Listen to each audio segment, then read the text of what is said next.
Good evening. This is Mrs. Bloom, and I am going to be reading aloud a book by the title of Artemis Fowl by Eoin Colfer.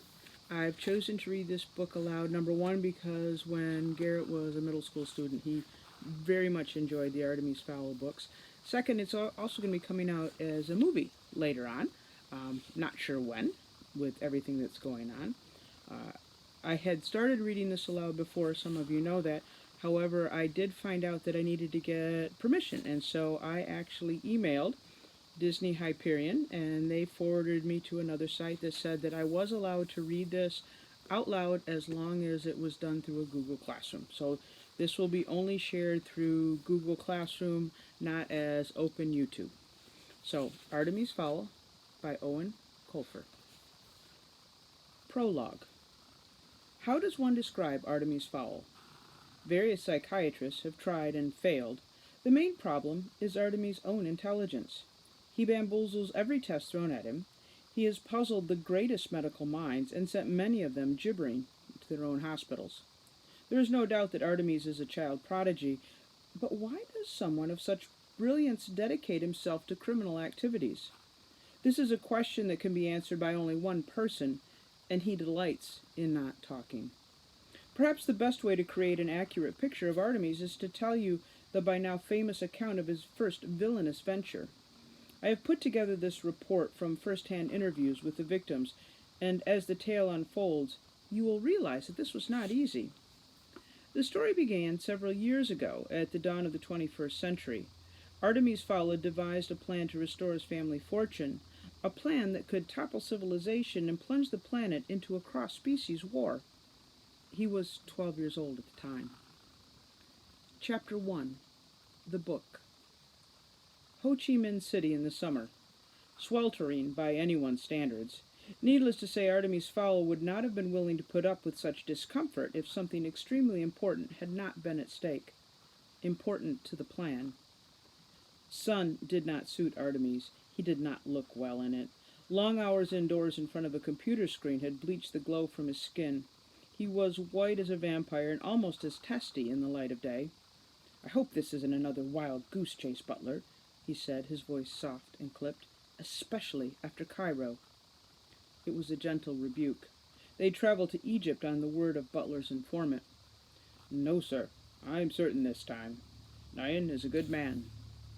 Droned Artemis, unconvinced. Passer-by would have been amazed to hear the large Eurasian man refer to the boy as Sir. This was, after all, the third millennium, but this was no ordinary relationship, and these were no ordinary tourists. They were sitting outside a curbside cafe on Dong Kai Street, watching the local teenagers circle the square on mopeds. Nyan was late, and the pathetic patch of shade provided by the umbrella was doing little to improve Artemis' mood.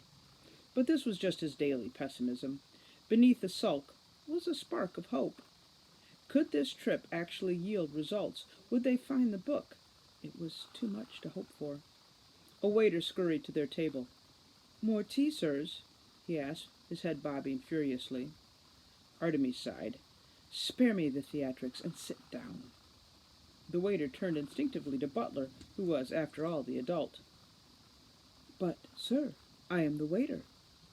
Artemis tapped the table for attention. "You are wearing handmade loafers, a silk shirt, and 3 gold signet rings. Your English has a tinge of Oxford about it, and your nails have the soft sheen of recently manicured. You are not a waiter.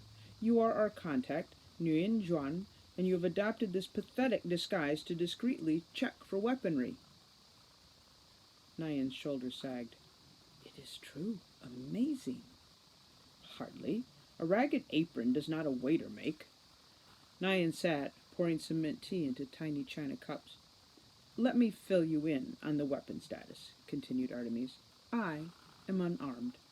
But Butler here, my butler, has a Sig Sauer in his shoulder holster, 2 shrike-throwing knives in his boots, a Derringer 2-shot up his sleeve, a garrote wire in his watch, and 3 stun-gun grenades concealed in various pockets. Anything else, Butler?" "The Kosh, sir." "Ah, yes. A good old ball-bearing Kosh stuffed down his shirt." Nyan brought the cup trembling to his lips. "Don't be alarmed, Mr. Juan," Artemis smiled. The weapons will not be used on you. Nyan did not seem reassured. No, continued Artemis, Butler could kill you 100 different ways without the use of his weapons, though I'm sure one would be quite sufficient. Nyan by now was thoroughly spooked. Artemis generally had that effect on people, a pale adolescent speaking with the authority and vocabulary of a powerful adult. Nyan had heard the name Fowl before, who hadn't in the international underworld, but he'd assumed he'd be dealing with Artemis Sr., not this boy. Though the word boy hardly seemed to do this gaunt individual justice. And the giant, Butler, it was obvious that he could snap a man's backbone like a twig with those mammoth hands. Nyan was starting to think that no amount of money was worth another minute in this strange company. And now, to business, Artemis said, placing a micro-recorder on the table. You answered our web advertisement. Nyan nodded, suddenly praying that his information was accurate. Yes, Master Fowl. What you're looking for. I know where it is. Really? And I'm supposed to take your word for this? You could be walking me straight into an ambush. My family is not without enemies. Butler snatched a mosquito out of the air beside his employer's ear. No, said Nyan, reaching for his wallet. Here, look. Artemis studied the Polaroid. He willed his heart to maintain a calm beat. It seemed promising, but anything could be faked these days with a PC and flatbed scanner. The picture showed a hand reaching from layered shadows. A mottled green hand. He murmured. Explain. This woman. She is a healer near Tudor Street. She works in the exchange for rice wine. All the time drunk. Artemis nodded. It made sense. The drinking, one of the few consistent facts his research had unearthed. He stood, pulling the creases from his white polo shirt. Very well. Lead on, Mr. Juan. Nyan wiped the sweat from his stringy mustache. Information only. That was the agreement. I don't want any curses on my head. Butler expertly gripped the informant behind the neck. I'm sorry, Mr. Juan, but the time you had a choice in this matter is long past. Butler steered the protesting Vietnamese man to the rented four-wheel-drive vehicle.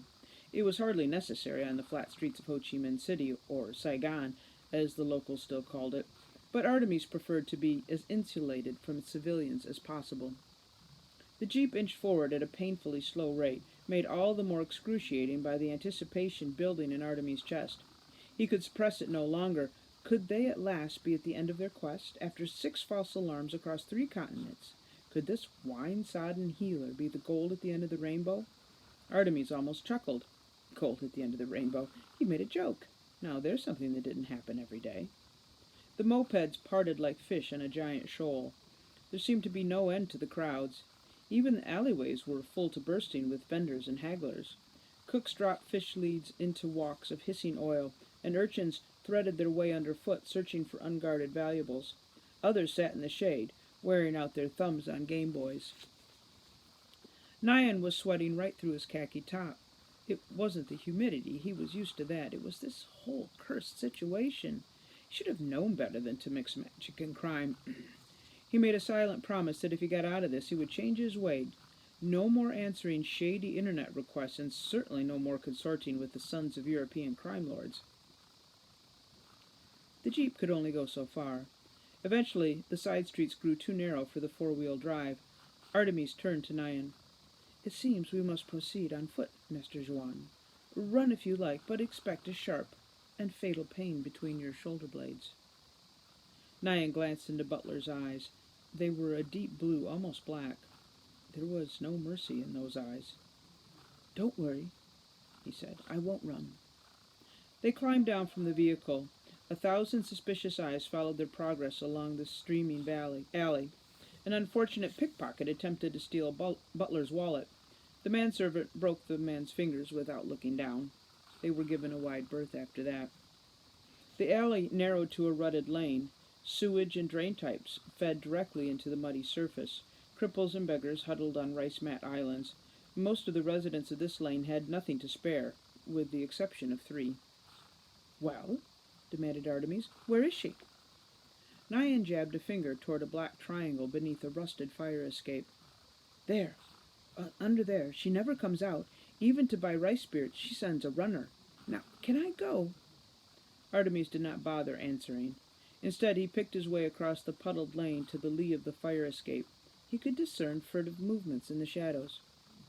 "Butler, could you hand me the goggles?" Butler plucked a set of night vision glasses from his belt and placed them in Artemis' outstretched hand. The focus motor buzzed to suit the light. Artemis fixed the glasses to his face. Everything became radioactive green. Taking a deep breath, he turned his gaze to the squirming shadows. Something squatted on a raffia mat, shifting uneasily in the almost non-existent light. Artemis fine-tuned the focus. The figure was small, abnormally so, and wrapped in a filthy shawl. Empty spirit jugs were half buried in the mud around her. One forearm poked from the material. It seemed green, but then so did everything else. "Madame," he said, "I have a proposition for you." "Wine," she rasped, her voice like nails on a school board. "Wine English." Artemis smiled. The gift of tongues, check. Aversion to light, check. "Irish, actually. Now, about my proposition." The healer shook a bony finger craftily. "Wine first, then talk." "Butler?" The bodyguard reached into a pocket and drew out a half-pint of fine Irish whiskey. Artemis took the bottle and held it teasingly beyond the shadows. He barely had time to remove his goggles when the claw-like hand darted from the gloom to scratch the whiskey. A mottled green hand. There was no doubt. Artemis swallowed a triumphant grin. "Pay our friend, Butler, in full. Remember, Mr. Joan, this is between us. You don't want Butler to come back, do you?" "No, Master Fowl. My lips are sealed." "They'd better be, or Butler will seal them permanently." Nyan skipped off down the alley, so relieved to be alive that he didn't even bother counting the sheaf of U.S. currency. Most unlike him, in any event, it was all there, all $20,000, not bad for half an hour's work. Artemis turned back to the healer. "Now, madame, you have something I want." The healer's tongue caught a drop of alcohol at the corner of her mouth. "Yes, Irish. Sore head, bad tooth, I heal." Artemis replaced the night vision goggles and squatted to her level. "I am perfectly healthy, madame, apart from a slight dust mite allergy, and I don't think even you can do anything about that. No, what I want from you is your book." The hag froze. Bright eyes glinted from beneath the shawl. "Book?" she said cautiously. "I don't know about no book. I am a healer. You want book? Go to library." Artemis sighed with exaggerated patience. "Whichever language— you are no healer. You are a sprite, pishog, fairy, cadulan, whatever language you prefer to use. And I want your book." For a long moment the creature said nothing, then she threw back her shawl from her forehead. In the green light of the night vision goggles, her features leapt at Artemis like a Halloween mask. The fairy's nose was long and hooked under two slitted eyes. Her ears were pointed, and the alcohol addiction had melted her skin like putty. "You know about book, human?" she said slowly, fighting the numbing effects of the whiskey. "Then you know about magic. I have in my fist. I can kill you with a snap of my fingers." Artemis shrugged. "I think not. Look at you. You are near dead. The rice wine has dulled your senses, reduced to healing warts. Pathetic. I am here to save you, in return for the book." "What could human want with our book?" "That is no concern of yours. All you need to know are your options." The sprite's pointed ears quivered. "Options?" "1. You refuse to give us the book, and we go home, leaving you to rot in this sewer." "Yes," said the fairy, "I choose option 1. No, don't be so eager. If we leave without the book, you will be dead in a day." "A day? A day?" The healer laughed. "I will outlive you by a century. Even fairies tethered to the human realm can survive the ages." "Not with half a pint of holy water inside them," said Artemis, tapping the now empty whiskey bottle. The fairy blanched, then screamed a high, keening, horrible sound. "Holy water! You have murdered me, human!" "True," admitted Artemis. "It should start to burn any minute now." The fairy poked her stomach tentatively. "The second option?" "Listening now, are we? Very well, then. Option 2. You give me the book. For 30 minutes only. Then I return your magic to you." The sprite's jaw dropped. "Return magic? Not possible." "Oh, But it is. I have in my possession 2 ampules. One, a vial of spring water from the fairy well, 60 meters below the ring of Tara, possibly the most magical place on earth. This will counteract the holy water. And the other?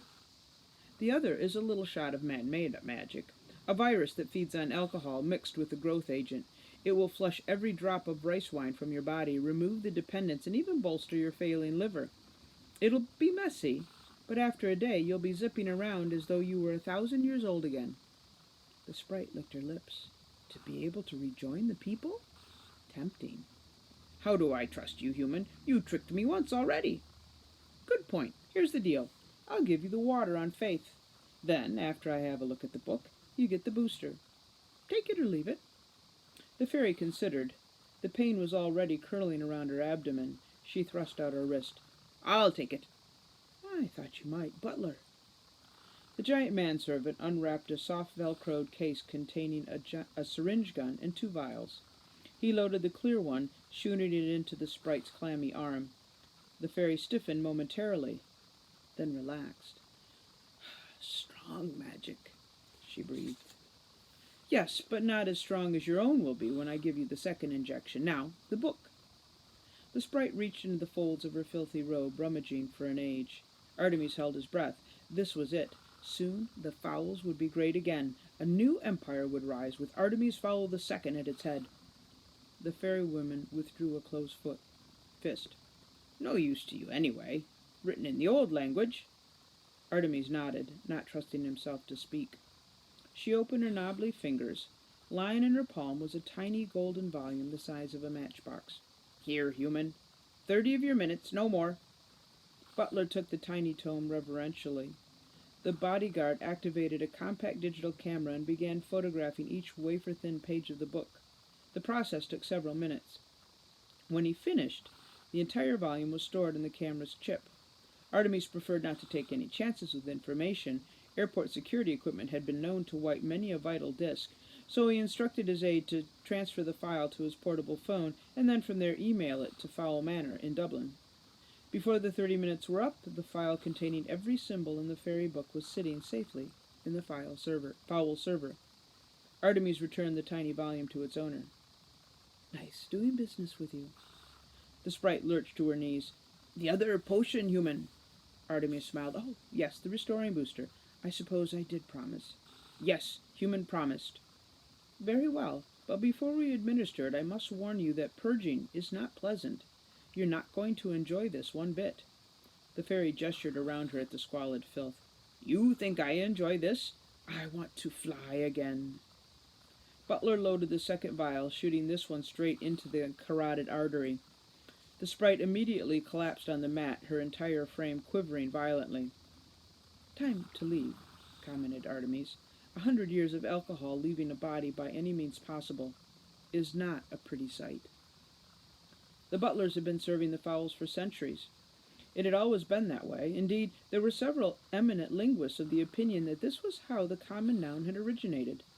The first record of this unusual arrangement was when Virgil Butler had been contracted as a servant, bodyguard, and cook to Lord Hugo de Foyle, one of the first great Norman Crusades.